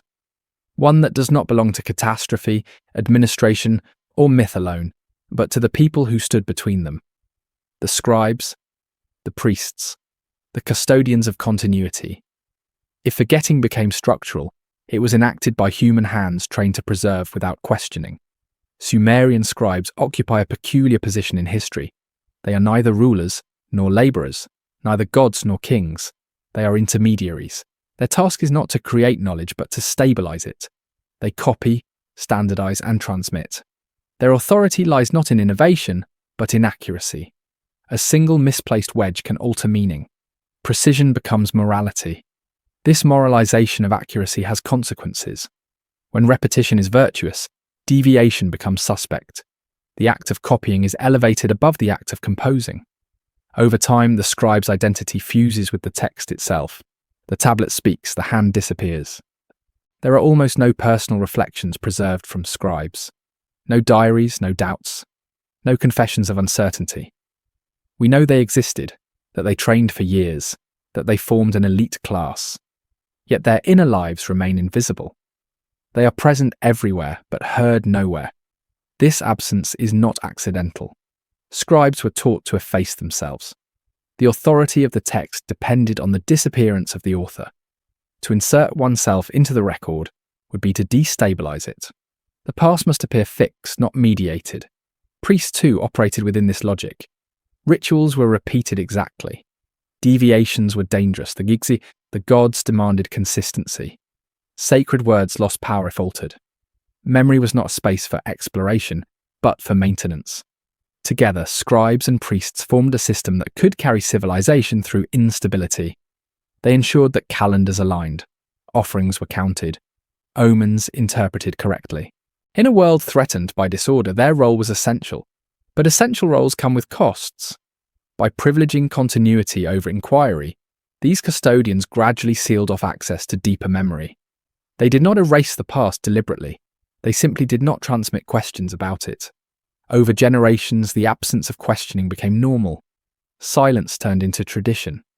This process may explain why even later Sumerian texts, written centuries after the earliest ones, show little interest in historical reconstruction. Kings commemorate victories, temples record dedications. But no one asks how kingship began or why the gods rule as they do. The frame remains intact. At a certain point, forgetting no longer requires enforcement. It becomes habit. The scribal curriculum itself reinforces this. Students memorize lists, hymns, and formulas. Knowledge is segmented, categorized, and rehearsed. Understanding is assumed to emerge from repetition, not from explanation. This assumption works up to a point. Systems function. Society endures. But the deeper logic that once connected those systems fades. What remains is proficiency without perspective. This is perhaps the most human dimension of the forgotten age. It was not lost in a single event. It was carried forward in fragments, then slowly set aside by people who valued stability more than depth. People who may not have known what they were letting go. The scribes likely believed they were preserving everything that mattered. From their vantage point, they were. The knowledge that survived was enough to maintain order, to appease the gods, to coordinate labour and ritual. What more could be required? But necessity narrows vision. When survival depends on repetition, curiosity becomes indulgent. The questions that lead backward, into origins, alternatives, and failures, lose urgency. They are postponed, then forgotten. There is a quiet tragedy here, not of malice but of constraint. The custodians of memory became custodians of silence because silence was safer. The world they inherited demanded it. This helps explain the emotional tone of the civilization. It is solemn, restrained, and deeply conservative. Change is framed as threat. Innovation is suspicious. The ideal state is balance, not growth. In such a world, the forgotten age does not vanish. It becomes taboo, not in the sense of prohibition, but in the sense of irrelevance. It no longer fits the structure of daily life. It cannot be reintegrated without risk. Even if fragments survived, stories whispered, practices remembered, they would have lacked institutional support. Without being written, taught, or ritualized, they would fade within a few generations. The system rewards conformity, not divergence. From this angle, the silence is not imposed from above. It is upheld from within. Each scribe who copies faithfully, each priest who repeats the ritual, contributes to the continuity that excludes deeper memory. The process is collective, cumulative, and largely unconscious. This may be why the forgotten age resists recovery. There is no single point of erasure to uncover, no decree to expose, only a long chain of small decisions, each rational in its moment, each narrowing the horizon slightly more. The past does not disappear. It is rendered unreachable. As modern readers, we are tempted to imagine that more data will solve this. Another excavation, another tablet, another decipherment. But the problem may not be missing information. It may be missing permission. The record we inherit was never designed to tell us everything. It was designed to keep a world functioning. That it succeeded so well is both its triumph and its limitation. The scribes did their job. Civilization endured. But endurance came at the cost of depth. The memory of how things came to be was not carried forward because carrying it forward was no longer necessary or safe. At this stage in the journey, the forgotten age feels less like a lost chapter and more like a shadow cast by survival itself. It lingers not as content but as tension, as a sense that something fundamental is missing, even if no one remembers what it was. And perhaps that is the final legacy of the scribes and priests who stood at the threshold of history. They gave us a world that could last, even if it could no longer remember why it existed in the first place. The silence they preserved is not empty. It is shaped by human hands, disciplined by repetition, and carried forward with care. It is the sound of a civilization choosing stability over recollection, again and again, until the choice itself vanished from memory. What remains is a record that functions perfectly, while quietly withholding the story of how it learned to function at all. At some point, the investigation reaches a boundary that tools alone cannot cross. Archaeology excels at uncovering structures, objects, and patterns. It can map streets, date layers, and reconstruct economies. But when it comes to intention, why certain things were preserved and others allowed to vanish, the ground grows quiet. The soil yields artifacts, not permission. This is where the forgotten age becomes most elusive. Not because it left no trace, but because the traces that remain are mute about meaning. We can excavate a temple down to its foundations and still not know why its orientation mattered. We can catalogue thousands of tablets and never be told what questions were no longer being asked. Archaeology gives us presence without voice. This limitation is not a flaw of the discipline. It is a consequence of the past it studies. When a culture chooses endurance over explanation, the material record reflects that choice. What survives is what could function without context. What required narrative, reflection, or philosophical framing dissolves. Consider how often archaeological interpretation relies on analogy. We infer purpose from repetition. We assume function from form. We reconstruct belief from alignment and placement. These methods are powerful, but they are also constrained by our own assumptions about what societies value. If early civilizations valued forgetting as a stabilizing force, then the absence of certain kinds of evidence is not accidental. It is diagnostic. We see this clearly in the treatment of ruins themselves. In many Mesopotamian cities, earlier structures are not carefully preserved or commemorated. They are built over, incorporated, flattened into foundations for the next phase. The past becomes substrate rather than reference. This is not disrespect, it is practicality. But it also reflects an orientation toward time that is resolutely forward-facing.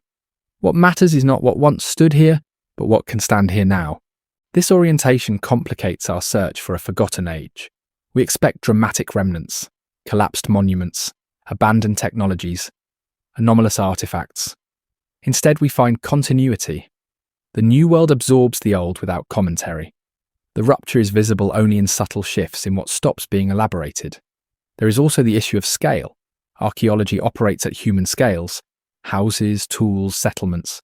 But the forgotten age, if it existed, may have been defined not by singular marvels but by different relationships between humans and environment and knowledge and power, memory and survival.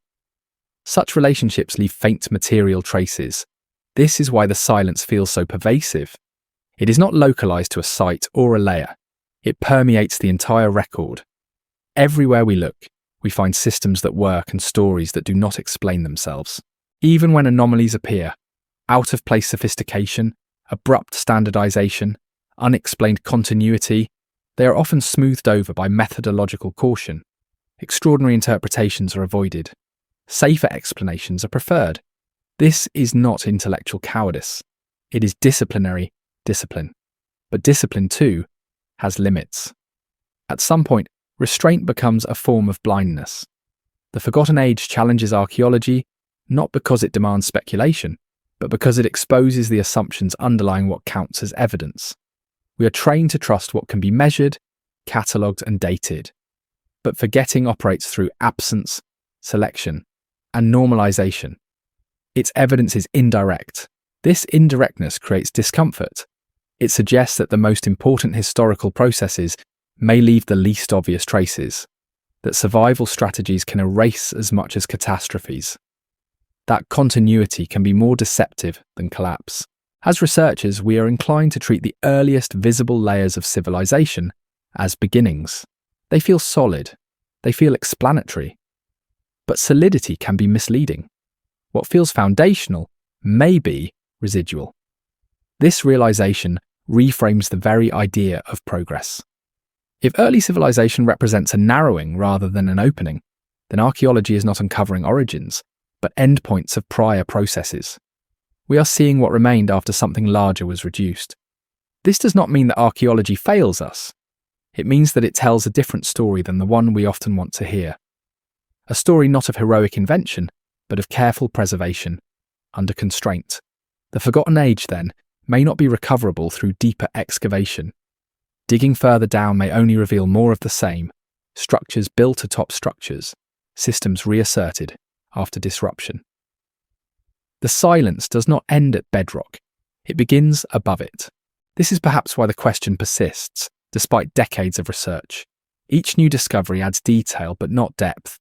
We know more about how early civilizations functioned, yet no closer to why they appear already formed. The problem is not lack of data. It is the nature of what survived. At this point, the investigation turns inward. We must ask not only what the past did, but what it chose not to carry forward, and whether our methods are suited to recognizing such choices. The Forgotten Age resists the language of proof. It cannot be demonstrated in a single artifact or site. It exists, if at all, as a pattern across absences, a consistency of silence that spans domains. This is uncomfortable territory. It requires holding uncertainty without resolving it. It requires acknowledging that some historical truths may be inaccessible not because we have failed to find them, but because the world we study was designed to function without them. There is a temptation to push past this discomfort by inventing narratives, lost super-civilizations, advanced technologies, dramatic collapses. These stories fill the silence with spectacle. But spectacle misses the point. The silence itself is the evidence.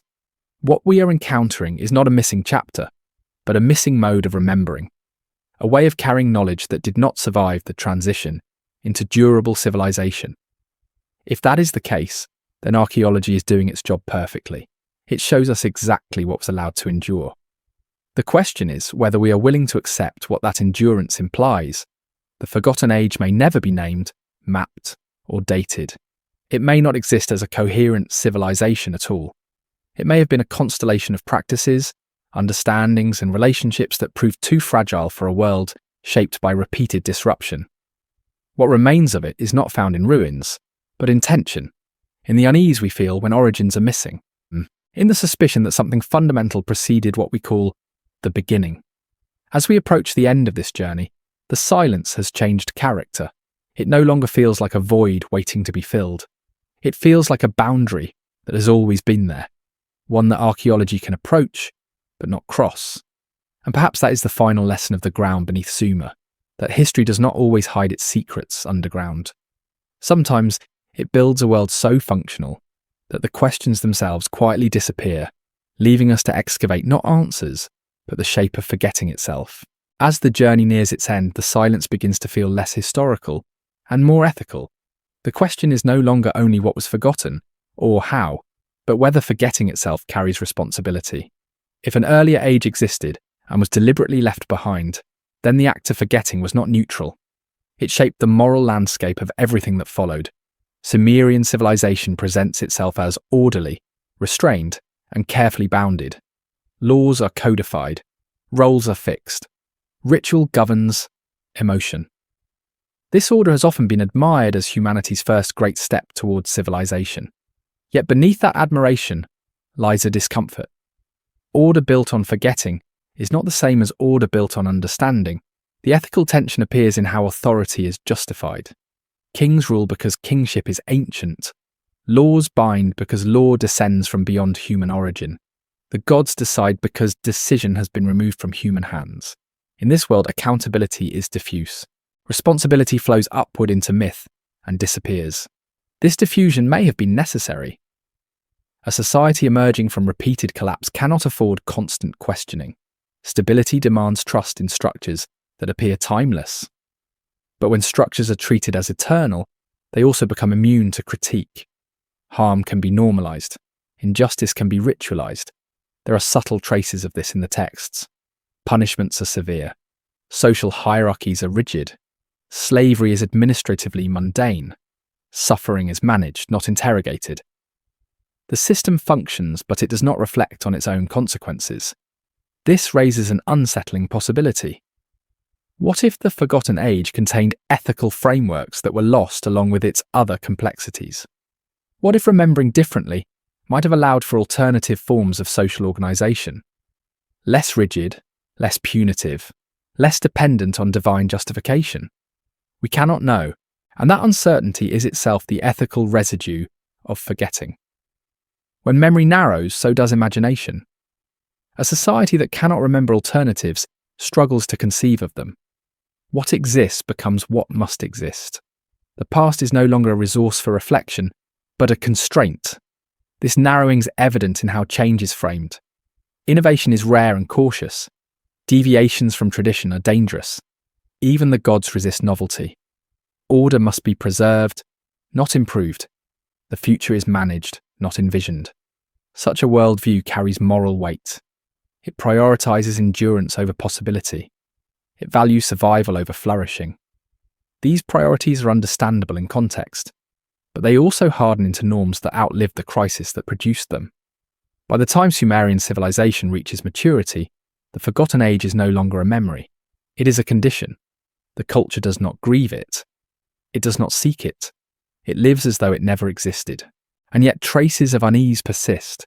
Compressed myths, exaggerated reigns, gods without origins. These traces suggest that something unresolved remains beneath the surface.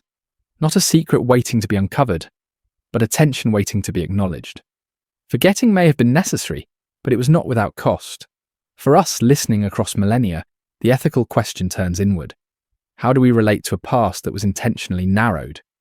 Do we try to recover what was lost, even if it resists recovery? Or do we accept the boundaries imposed by survival and focus on what endured? Modern fascination with lost civilizations often veers towards spectacle, advanced technologies, hidden empires, dramatic collapses. These narratives fill the silence with fantasy. But fantasy avoids the harder question: what kind of world requires forgetting in order to function? The Sumerian example suggests that forgetting is not always imposed by tyrants or disasters. It can emerge from collective agreement, from shared exhaustion, from the quiet realization that remembering too much is dangerous. This realization carries a warning.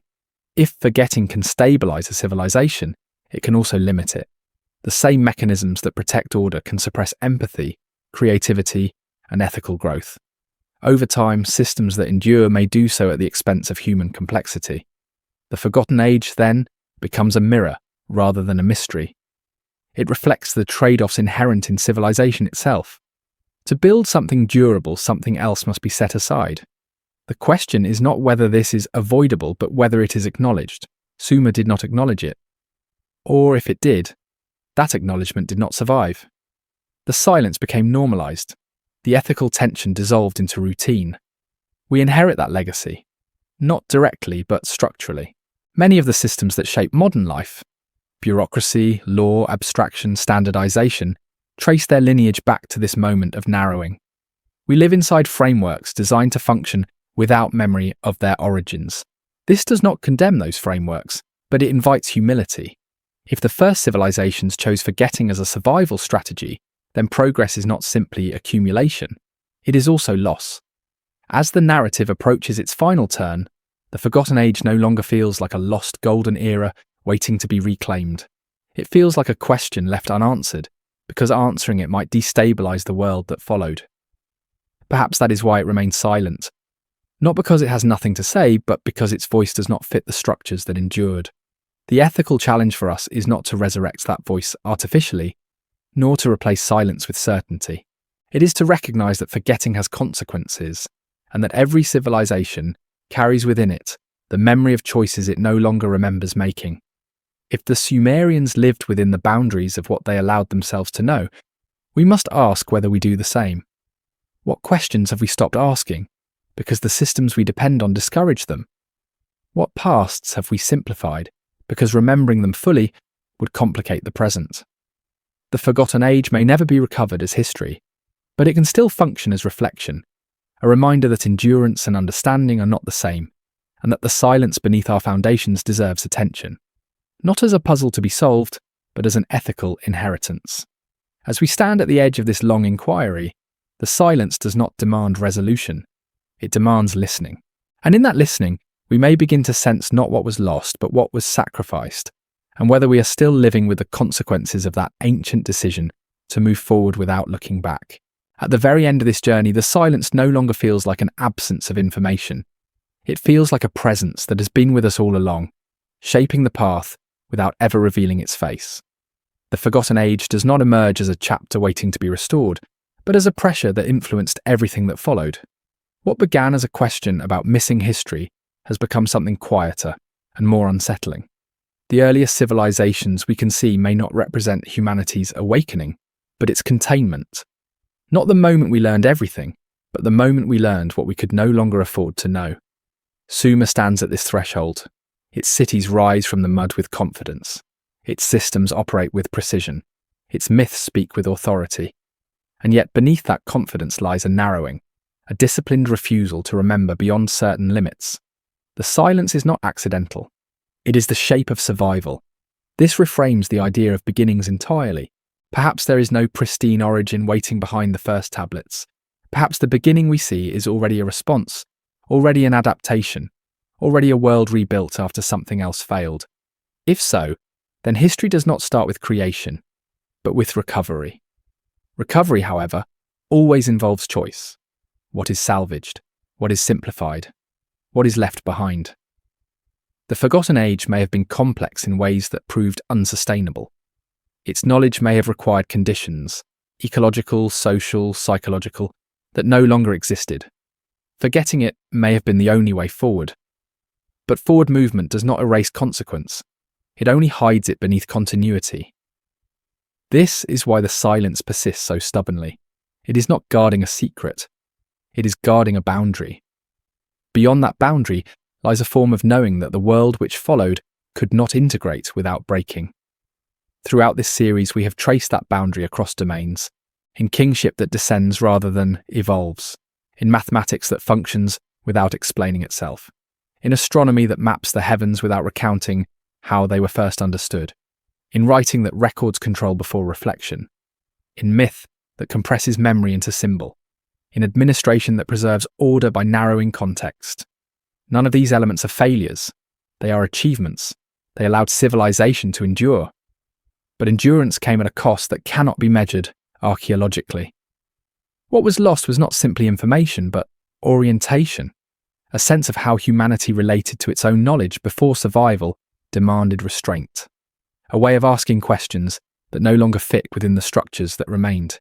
By the time history becomes legible, that way of asking has already disappeared. This realization invites humility. It suggests that our own confidence in progress may be misplaced. We often imagine ourselves standing at the summit of accumulated knowledge, looking back at simpler pasts. But what if the past we see is already reduced?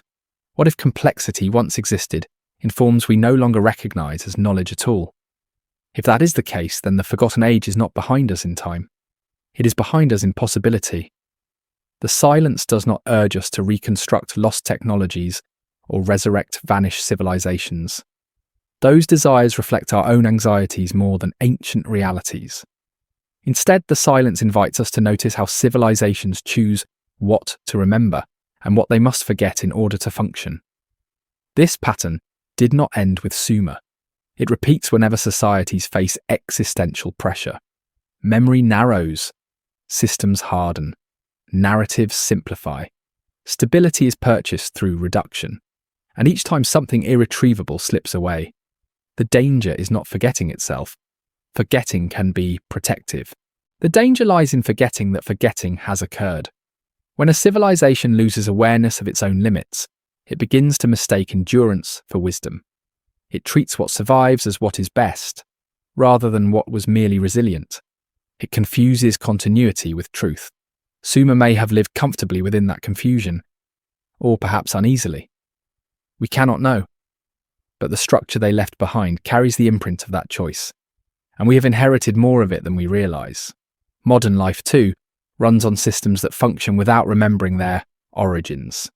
We follow calendars, laws, and abstractions whose deeper histories are opaque. We trust frameworks because they work, not because we understand how they came to be. In this sense, we are closer to the ancient scribes than we might like to admit. The Forgotten Age, then, becomes less about ancient history and more about a recurring human condition. Whenever survival demands order, order demands simplification, and simplification leaves silence in its wake. The question that remains is not whether we can break that cycle, but whether we can recognize it while living inside it. The Sumerian record does not warn us explicitly. It does not moralize. It simply shows us what happens when memory is curated for endurance.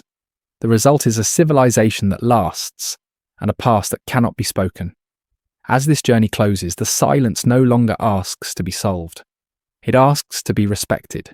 It reminds us that some losses are not mistakes but consequences, and that not all knowledge is lost because it was destroyed. Some knowledge is lost because the world that followed could not carry it.